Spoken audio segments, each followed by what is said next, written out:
안녕하세요. 기초성경대학 삶을 변화시키는 언어생활에 오신 모든 성도님들을 환영합니다. 다시 1년여 만에 여러분을 뵙게 되었습니다. 처음 시작할 때 우리가 코로나 상황이어서 어쩔 수 없이 온라인으로 성경대학을 진행했었는데 이제 와서 보면 하나님께서는 오히려 그 기회를 통해서 더 많은 성도님들이 참여하실 수 있는 길을 열어주신 것 같습니다. 이번 성경대학에서도 180여 분의 많은 성도님들께서 함께 하시는데 1년 넘게 지치지 않고 달려오신 여러분께 진심으로 존경한다는 말씀을 드리고, 사도 바울이 나의 달려갈 길을 마치고 또 믿음을 지켰다고 했던 것처럼 우리도 끝까지 우리의 갈 길을 잘 달려갔으면 좋겠습니다. 저도 8주간 최선을 다해 준비하겠습니다. 여러분께서도 제가 준비한 것이 조금 부족하여도 끝까지 함께 달려주셨으면 좋겠습니다. 그럼 기도함으로 함께 첫 번째 시간을, 첫 번째 오리엔테이션의 시간을 시작하도록 하겠습니다. 사랑의 하나님, 우리에게 빛과 성경대학 세 번째 삶을 변화시키는 언어 생활을 허락해 주시니 감사합니다. 이 시간을 통해서 우리가 우리의 말을 돌아보며 우리가 하는 말의 힘을 바르게 알고 또 바르게 사용하게 되기를 소원합니다. 하나님, 하나님께서는 우리에게 말씀해 주셨고 우리에게도 하나님의 말씀과 같은 말을 허락해 주셨습니다.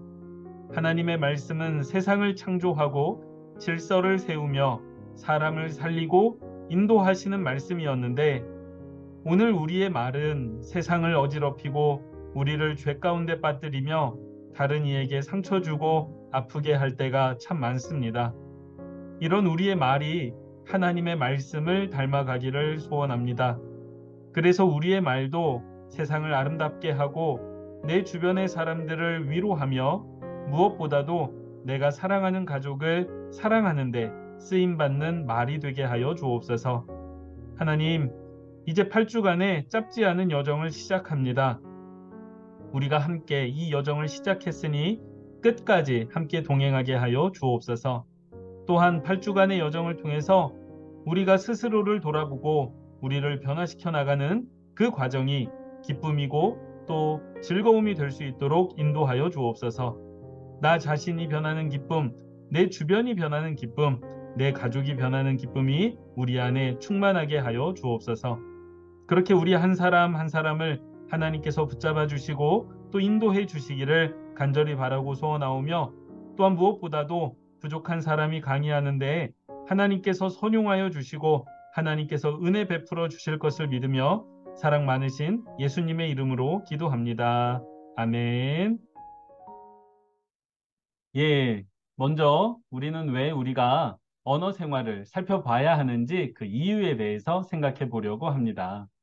예전에 제가 한 방송에서 이연복 셰프, 아주 유명한 중국 음식 요리사인데요. 그 이연복 셰프가 방송에 나와서 자신만의 레시피를 공개하면서 요리하는 것을 본 적이 있습니다. 그런데 그것을 본 사회자가 깜짝 놀라서, 아니 셰프님, 그 레시피, 그 자신만의 레시피를 이렇게 방송에서 공개해도 되느냐 물은 적이 있었습니다. 그런데 이 질문에 대해서 이연복 셰프가 대답한 것이 정말 압권이었습니다. 뭐라고 말씀을 하셨냐면, 괜찮습니다. 이렇게 제가 방송에 나와서 저만의 레시피를 공개한다고 해도 이 레시피를 따라하는 사람은 거의 없기 때문입니다. 저는 이 말을 듣고 진짜 충격이었습니다. 왜냐하면 곰곰이 생각해 보니까 그 말이 정말 맞는 겁니다. 저도 그 중에 한 사람이었습니다. 이연복 셰프가 그 맛있게 요리하는 것을 TV에서 보면서 나도 저렇게 한번 요리해 보고 싶다라고 생각은 하지만 감히 그 요리를 한번 따라해 볼 생각은 한 번도 해보지 않았기 때문입니다. 그런데요, 우리의 언어 생활 습관이 그런 것 같습니다. 우리 모두는 다 언어가 중요하다는 것을 잘 알고 있고요. 지금까지 살아오면서 우리 말하는 습관 또 말하는 태도에 대해서 정말 많이 배워왔습니다. 때로는 설교를 통해서 배우기도 했고요. 때로는 TV에 나오는 유명한 강사님을 통해서 아주 마음에 감동 깊게 듣기도 했습니다. 저도 그랬습니다. 저도 유튜브에서 좋은 강사님들의 강의를 들으면서, 아, 그래, 나도 좀 저렇게 말할 수 있어야지. 나도 좀 저렇게 고쳐야지. 라고 감동받은 적은 참 많은데 그것을 열심히 고치려고 노력한 적은 없었던 것 같습니다.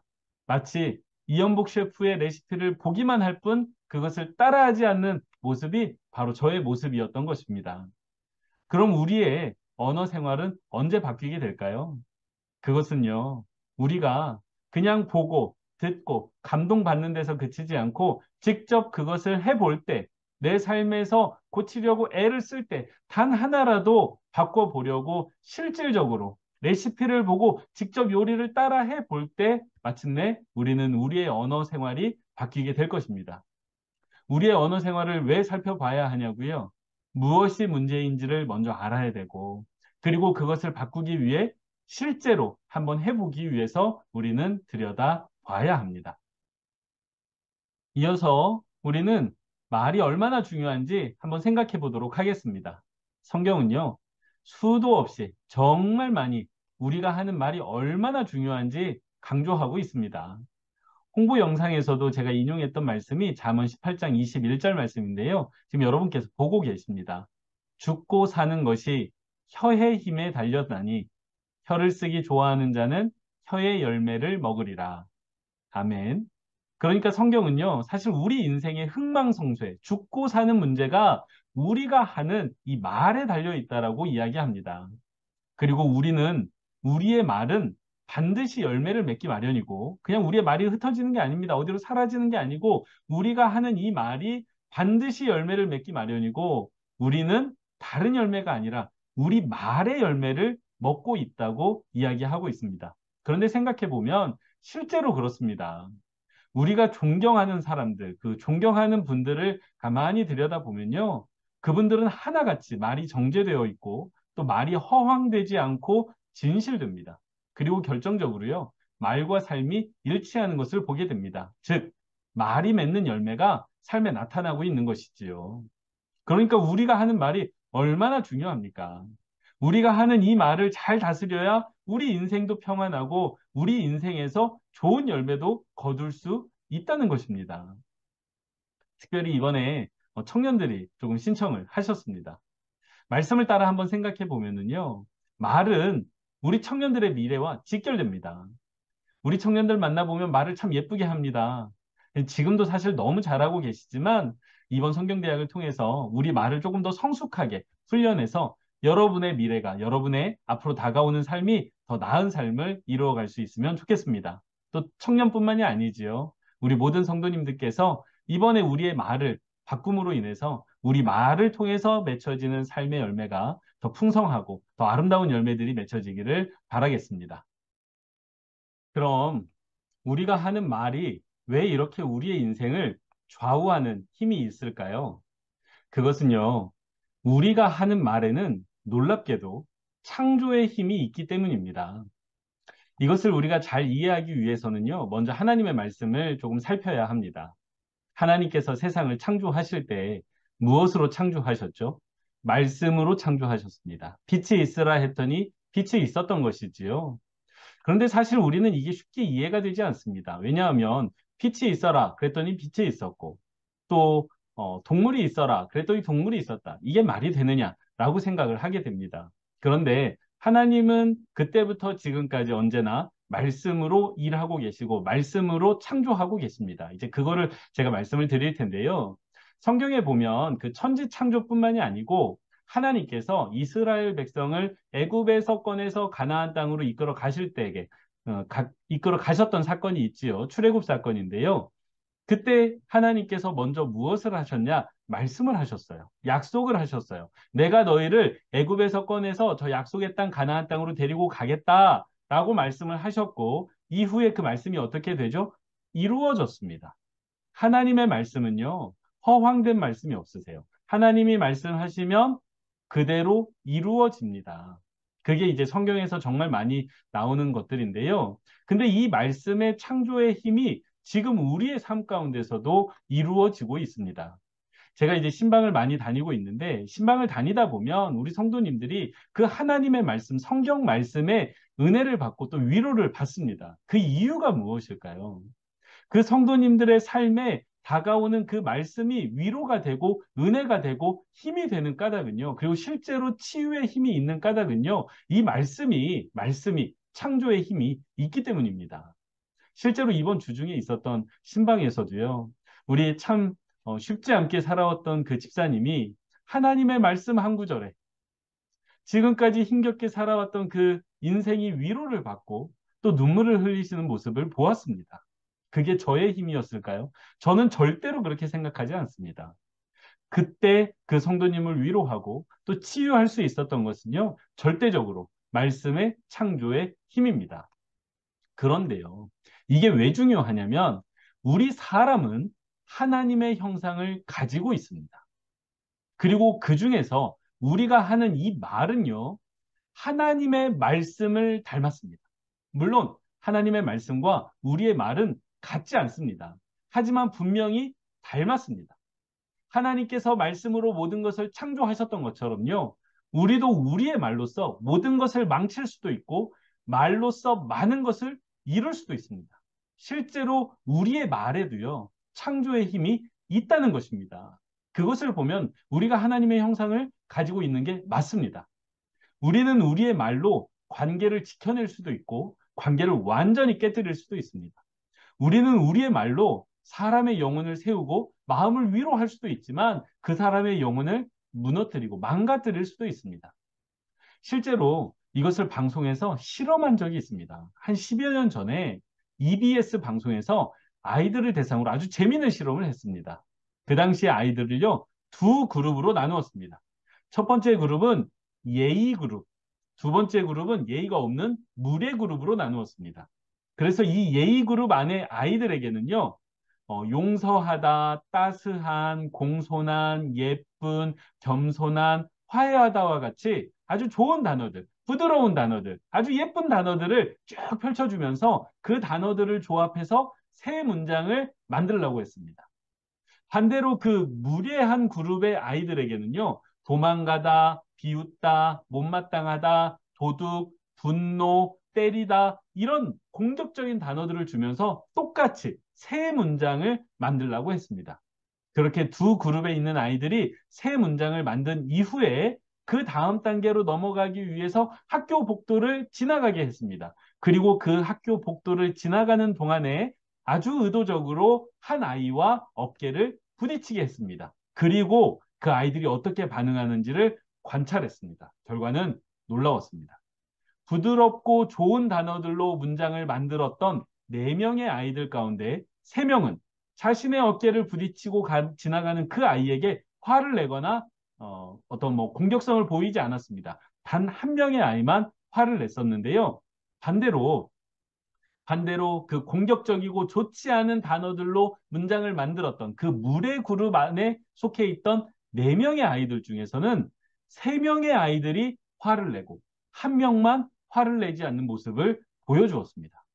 이 실험을 통해서 우리가 어떤 말을 쓰느냐에 따라서 어떤 삶의 태도를 갖게 되는지, 그 우리가 말에 얼마나 큰 영향을 받는지를 확인할 수 있었던 실험입니다. 우리는요, 언어 훈련을 하기에 앞서서 먼저 우리의 말이 얼마나 강력한 힘이 있는지, 얼마나 파워풀한지, 얼마나 지대하게 우리 삶에 영향을 끼치고 있는지를 분명하게 자각하는 게 필요합니다. 그래야 내 말을 조심하기 때문입니다. 이것은 마치 칼과 같습니다. 칼이 위험하다는 것을 모르는 사람은 함부로 대하지요.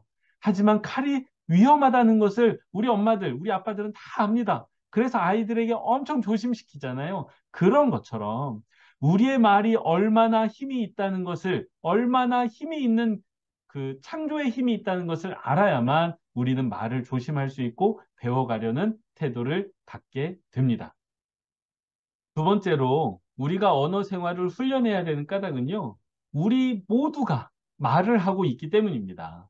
세상에는 말을 적게 하는 사람은 있을지언정 말을 하지 않는 사람은 없습니다.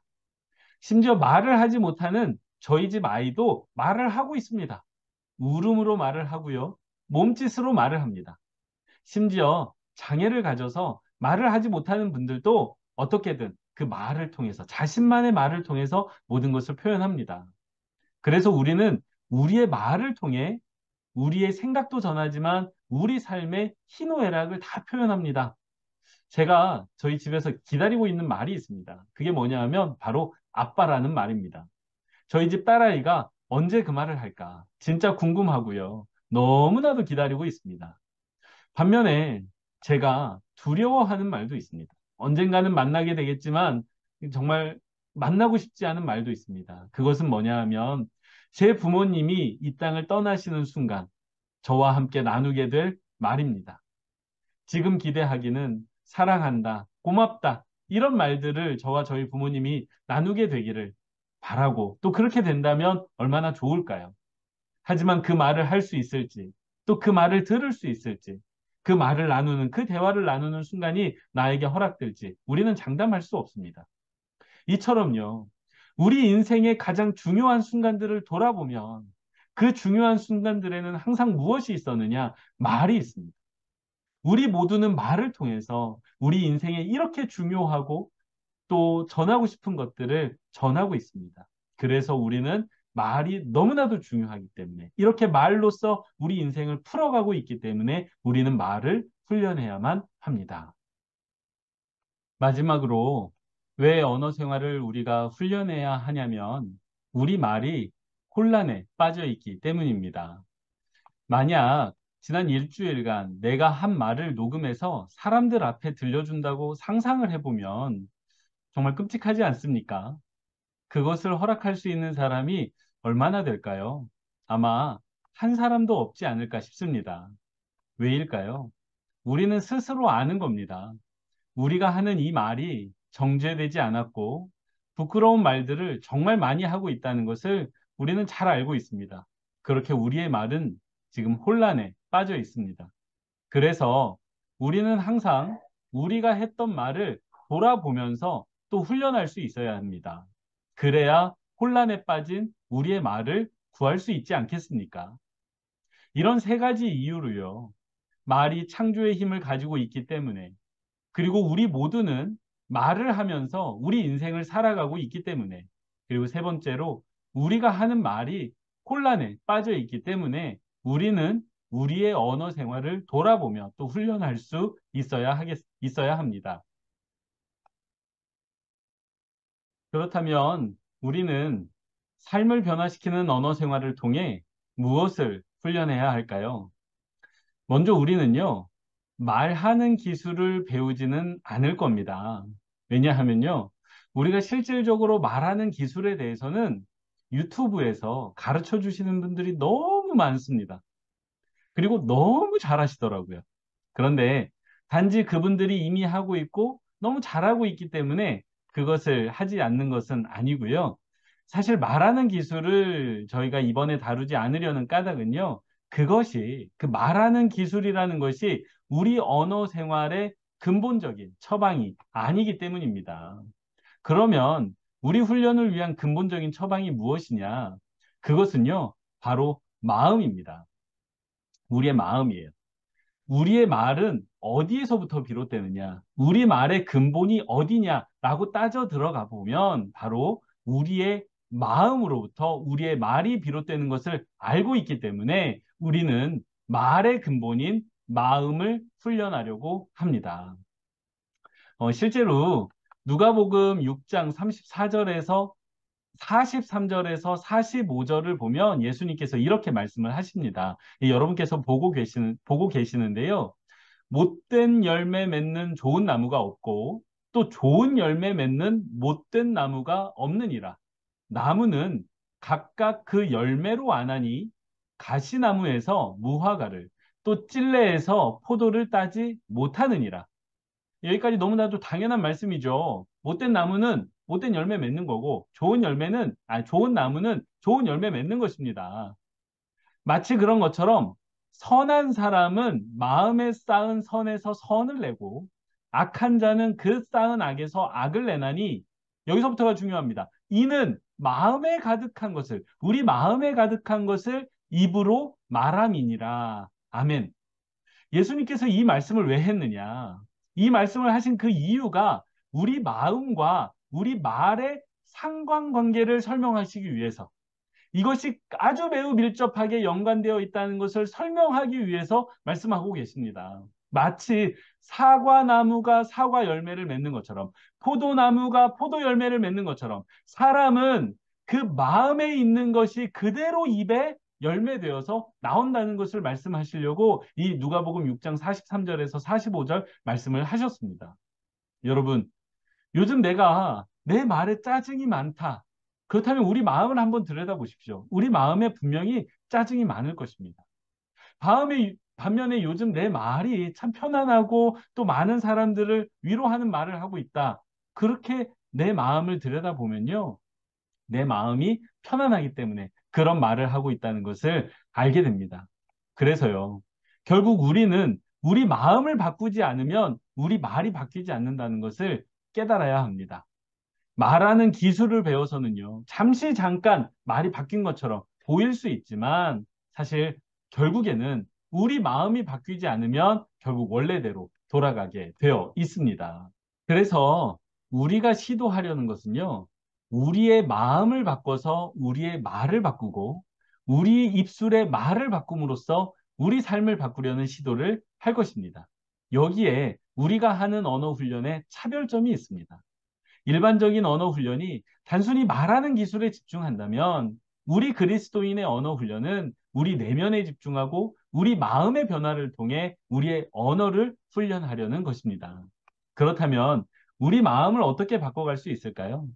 크게 두 가지 방향에서 접근하려고 합니다. 첫 번째는 역시 말씀입니다. 누가복음에는요, 우리가 주목해서 보아야 하는 10가지 이야기가 있습니다. 이 이야기는 물론 예수님께서 사람들에게 해주신 이야기인데 이 이야기를 통해 예수님이 우리를 초대하고 계십니다. 여러분, 이야기가 가진 힘이 있습니다.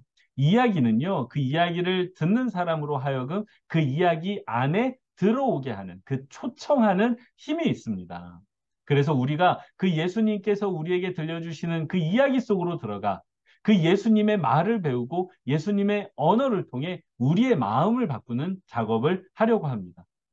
둘째는 우리가 말하는 대상인 다른 사람을 이해하고 관계하는 훈련을 하려고 합니다. 왜냐하면 다른 사람, 특별히 내가 사랑하고 가까이 해야 하는 사람을 주로 우리 가족이 될 텐데요. 그 가족들을 이해하지 못하고는 우리의 언어도 달라질 수가 없습니다. 상대방을 이해하지 못하는데 우리의 마음이 좋을 수가 없기 때문입니다. 그래서 상대방을 이해하는 방법, 즉 관계하는 방법을 배움으로써 상대를 이해하는 방법을 배움으로써 우리의 언어를 바꾸려는 훈련을 하게 될 것입니다.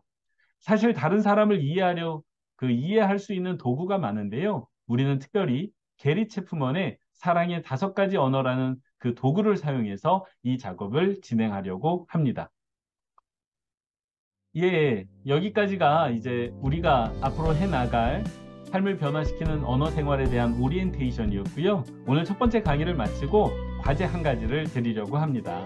이 과제를 수행하시는 방법은 댓글을 달아주시는 방법이고요. 오늘 이 오리엔테이션 강의를 듣고 내 언어 생활에 대한 다짐, 그리고 또 언어 생활 강의를 듣는 내 다짐을 깨달은 점과 함께 달아주시면 되겠습니다. 자, 첫 번째 오리엔테이션 강의 들어주셔서 감사하고요. 앞으로 8주간 여러분과 즐겁게 이 강의를 진행해 나갔으면 좋겠습니다. 감사합니다. 다음 주에 뵙겠습니다.